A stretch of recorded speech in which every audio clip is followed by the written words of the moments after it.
হরে কৃষ্ণ। দণ্ডবত প্রণাম সমস্ত ভক্তবৃন্দের চরণে। ইস্কন শ্রী হরিকথা চ্যানেলে সবাইকে স্বাগতম। খুব মন দিয়ে শ্রবণ করুন অপরা একাদশী উপবাস। এই অপরা একাদশীর বিষয়ে যুধিষ্ঠির মহারাজ আজ ভগবান কৃষ্ণকে বলছেন, হে প্রভু, দয়া করে আপনি আমাকে এই অপরার একাদশী অর্থাৎ জ্যৈষ্ঠ মাসে কৃষ্ণপক্ষের একাদশী কি তার মাহাত্ম্য বলুন। আমি শুনতে সত্যি আগ্রহী, আপনি দয়া করে শ্রবণ করান আমাকে।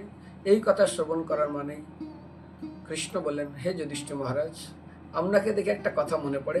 গাছ যেমন ফল দেয় নিজের জন্য না, সম্পূর্ণ সমর্পিত। একটা ফল গাছ যেমন খায় না, নিজের জন্য রাখে না, আপনি আজ এই প্রশ্ন করেছেন সমস্ত জগৎ জীবের মঙ্গলের জন্য। তো আপনি মন দিয়ে শ্রবণ করুন। এই একাদশীর ফলে কয়েকটা মহান মহান পূর্ণ ফল পাওয়া যায়। এক তো এত মহান পূর্ণ ফল পাওয়া যায় যা কেউ বলে সমাপ্ত করবে না। পৃথিবীতে যত ধূলিকণা আছে এই একাদশী এত মাহাত্ম্যপূর্ণ, তার ফল কেউ সমাপ্ত করতে পারবে না গুণে। দ্বিতীয়ত, এই একাদশী হলো মহাপাপ বিনাশকারী। আপনারা শুনছেন দুতংচা মাংসংচা সুরংচা বেশ্যা, এগুলো পাপ। দ্রুতক্রিয়া, নেশা, অবৈধ সঙ্গ আর জুয়া খেলা। কিন্তু আমরা যেমন পরিচিমাদ ভাগবতমে সেখানে বলেছে, দুতাং পানাং স্ত্রং শূন্য যত্র অধর্ম চতুর্বিধ। দ্রুতক্রিয়া, নেশা, যৌন এবং অবৈধ সঙ্গ, এই চারটা হলো মহাপাপ। ঠিক সেরকমই কয়েকটা জায়গায় মহাপাপের বর্ণনা, কিন্তু এখানে বলেছে ঘোর পাপ আর ঘোরতর পাপ। তো প্রথমে তো এই একাদশী অনেক পুণ্য দান করেন, দ্বিতীয়ত মহাপাপ বিনাশ করেন, তৃতীয়ত পুত্র প্রদান করেন, আর চতুর্থ জগতে সে অত্যন্ত প্রসিদ্ধি লাভ করে। প্রথম কৃষ্ণ ভগবান তিনি বলছেন। দ্বিতীয়ত শুনুন, এই একাদশী আমাদের যে ঘোরতর 6টা পাপ আছে সেটাও সমাপ্ত করে। বলে ঘোরতর 6টা পাপ কি, সেখানে ক্রমান্বয়ে এইভাবে বর্ণনা করা হয়েছে।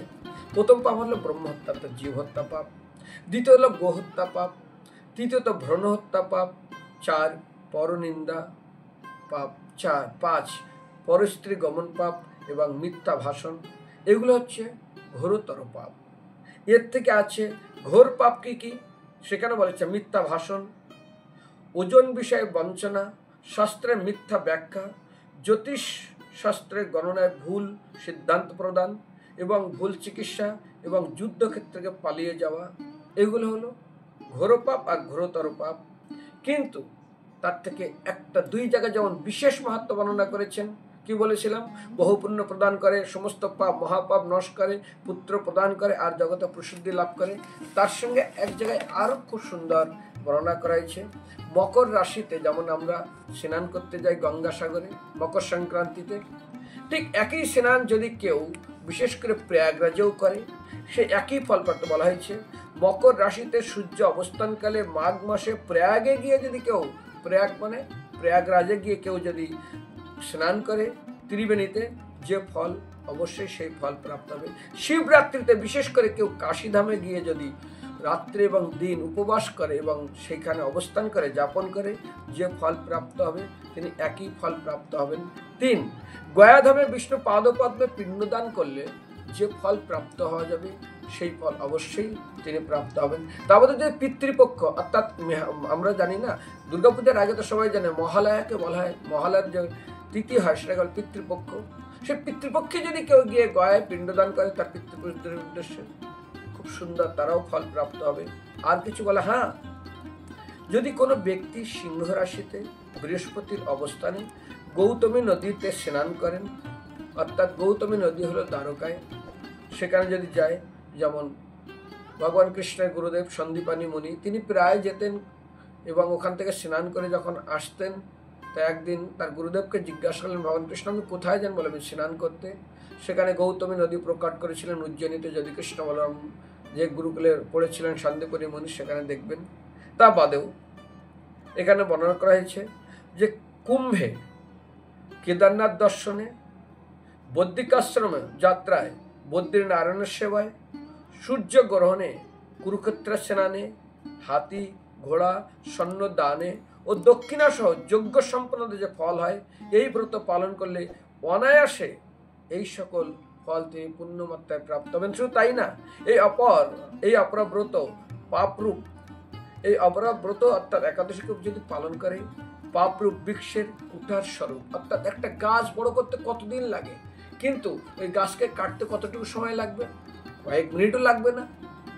ঠিক সমস্ত পাপকে ছেদন করার জন্য একটাই মাত্র ব্রত, এই অপরব্রত একদম সমাপ্ত করে দেবে। তৃতীয়ত শুধু তার না, পাপরূপ কাষ্ঠের দাবাগ্নির মতন, যেমন কাঠে জঙ্গলে যখন দাবাগ্নি লাগে শুকনো কাঠ মুহূর্তের মধ্যে পুড়ে ছাই হয়ে যায়, এই একাদশী পর সমস্ত পাপ সমাপ্ত হবে। শুধু আরেকটা না, এই একাদশীতে বলা হচ্ছে পাপরূপ অন্ধকার সূর্য সদৃশ। একটা ঘর অনেক বছর ধরে অন্ধকারে পড়ে আছে, কিন্তু কেউ যদি হঠাৎ একটা আলো জ্বালিয়ে দেয়, মুহূর্তের মধ্যে সেই অন্ধকার কোথায় পালিয়ে যাবে। আপনার কত কত জন্ম জন্মান্তরে অনেক পাপ আছে, সমাপ্ত হয়ে যাবে এবং ধূলিসাৎ আত্মার সমাপ্ত হয়ে যাবে। পাপ হস্তির সিংহ স্বরূপ, সিংহ আর হস্তি তো কি হয়, হস্তিরা সিংহকে দেখে প্রাণ নিয়ে পালায়। শুধু এই একাদশী যদি পালন করে, পাপ ধারে আসা তো দূরের কথা, প্রাণ নিয়ে পালিয়ে যাবে। এই ব্রত পালন না করে যে ব্যক্তি জীবন ধারণ করে, সে জলে বুদবুদের মতো, তার জন্ম মৃত্যু কেবল সার হয়। অপরাত্মাৎ এই একাদশী যারা পালন করবে না, তাদের কি গতি? পুনরপি জননম পুনরপি মরণম পুনরপি জননী জঠরে শয়নম। তাকে বারবার মায়ের গর্ভে আসতে হবে আর যাইতে হবে, সেই জন্য তার যাওয়া আসাই সার হবে। আর সেখানে বলা হয়েছে কিরকম, জলে যেমন বুদবুদ ওঠে, ঠিক সেরকম বারবার তাকে এই জগতে আসতে হবে। এই অপরা একাদশী উপবাস করলে, শুধু উপবাস করে যদি কেউ বিষ্ণু পূজা এবং হরিনাম সংকীর্তন করে, তিনি তো অবশ্যই বৈকুণ্ঠে চলে যাবেন। এই ব্রত কথা কেউ যদি শ্রবণও করে, আর কাউকে যদি শ্রবণ করানোও হয়, এই মাহাত্ম্য যদি তাকে ইচ্ছা নেই অনিচ্ছা সত্ত্বেও যদি শ্রবণ করানো হয়, তাহলে সে সহস্র গোদানের ফল পায়। ব্রহ্মাণ্ড পুরাণে এই মাহাত্ম্য বর্ণনা আছে। ভগবান কৃষ্ণচন্দ্র যুধিষ্ঠির মহারাজকে শোনাচ্ছেন। এর ভিতরে আমি অত্যন্ত গুরুত্বপূর্ণ কয়েকটা শিক্ষণীয় বিষয় বলবো, যেটা প্রত্যেকটা ভক্তকে অত্যন্ত মনোযোগ সহকারে শ্রবণ করা উচিত। এই যে ঘোরতর পাপ, এর ভিতরে এক হলো ভ্রূণ হত্যা, এক হলো জীব হত্যা, এক হলো মিথ্যা বলা, অর্থাৎ আরেকটা হলো নিন্দা রস।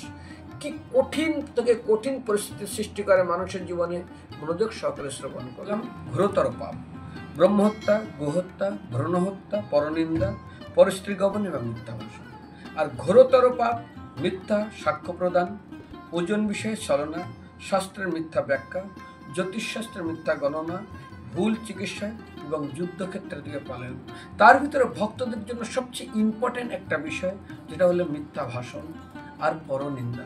মিথ্যা ভাষণ অর্থাৎ মিথ্যা কথা। মাতা বসুন্ধরা অত্যন্ত খেদপূর্বক, অত্যন্ত দুঃখপূর্বক এবং অত্যন্ত বিষাদপূর্ণ হৃদয়ে বলছেন, আমি মিথ্যাবাদী মানুষ ব্যতীত অন্য যে কোনো ভার, যেমন পাহাড় পর্বত আদি অতি ভারী বস্তুকে আমি সহজে আমার উপর আমি বহন করি, কিন্তু মিথ্যাবাদীর ভার আমি বহন করতে পারি না। সেই জন্য এই একটা পা যে দাঁড়িয়ে আছে ধর্মের সত্যবাদিতা, এটাকে ভক্তদের অবশ্যই রক্ষা করা উচিত। এই জন্য ভক্তদের চরণ নিবেদন, অত্যন্ত মনোযোগ সহকারে এই একাদশী ব্রত পালন করবেন, হরিনাম করবেন, বিশেষ করে এই একাদশীতে। তৃতীয়ত, বৈশাখ মাসেও অত্যন্ত পবিত্র মাস, যেখানে 30টা ব্রতর মাহাত্ম্য, অক্ষয় তৃতীয়া এত কিছু বর্ণনা আছে। সেই জন্য সবার চরণে ধন্যবাদ।